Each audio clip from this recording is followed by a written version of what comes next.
জনশক্তি আদান প্রদানে দক্ষিণ আফ্রিকার সাথে দাপ্তরিক কোনো চুক্তি নেই বাংলাদেশের।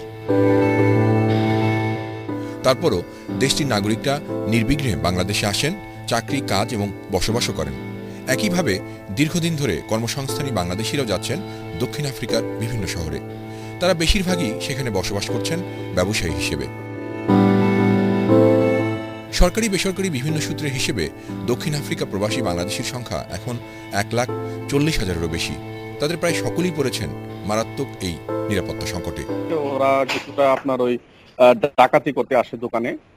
তো ডাকাতি করতে এসে অনেক সময় দেখা যাচ্ছে যে টাকা পয়সা না পাইলে, এবং অনেকে আছে যে যারা টাকা দিতে অনিচ্ছুক এবং তাদেরকে জোরপূর্বক টাকা নিতে চায়, তখন বাধাগ্রস্ত করলে তখন তারা তাদেরকে গুলিবিদ্ধ করে আর কি।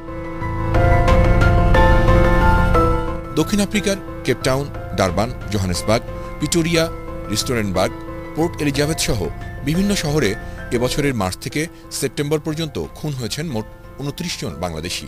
এর মধ্যে আছেন মানিকগঞ্জ সিংগাইরের আক্তার হোসেন, জামালপুরের লুৎফর রহমান, নোয়াখালীর সোনাইমুড়ির ডালিম হোসেন, ফেনী দাগন ভূঁইয়ার বেলায়েত হোসেন ও সুমন, কুমিল্লা দাউদকান্দির জুম্মন আলী, সিলেটের ফয়সাল হোসেন, কুমিল্লার সাগর ও হারুনা রশিদ।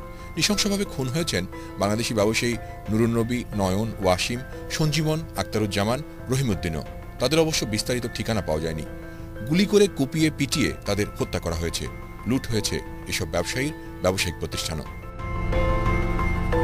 সমস্যাগুলা হচ্ছে যে এখানের যে কালো যারা আছে ওরা মনে করতেছে যে এদের দেশে আমরা আসছি, আসার পরে আমরা বিজনেস করতেছি, বিজনেস করে ওদের টাকা পয়সা আমরা ওদের টেনে ইনকাম গুলা করতেছি। প্রবাসীরা জানান, চুক্তি না থাকায় দক্ষিণ আফ্রিকা থেকে বাংলাদেশিরা বৈধ পথে দেশে টাকা পাঠাতে পারেন না।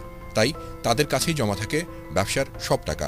সন্ত্রাসী ও বিচ্ছিন্নতাবাদীরা সেই অর্থ লুটের জন্যই ঘটাচ্ছে এসব হত্যাকাণ্ড, যা উদ্বেগে ফেলেছে দুই দেশের সরকারকেই। এরই মধ্যে আমরা আমাদের লেবার উইং খুলেছি, কিন্তু ওখানে এখনো পোস্টিং হয় নাই। যে লেবার উইং যদি খোলা হয়ে যায়, তাহলে আমরা কূটনৈতিক প্রচেষ্টার মাধ্যমে তাদের সাথে আমরা একটা সমঝোতায় আসার চেষ্টা করব। লুটেরাদের এই হামলা মোকাবেলায় বাংলাদেশ ও দক্ষিণ আফ্রিকা যৌথ একটি কর্মপরিকল্পনাও তৈরি করেছে, যা শুরু করতে শিগগিরই দ্বিপক্ষীয় চুক্তি হচ্ছে বলে জানিয়েছেন প্রবাসী কল্যাণ ও বৈদেশিক কর্মসংস্থান মন্ত্রী। কেরামতুল্লাহ বিপ্লব, এটিএন বাংলা, ঢাকা।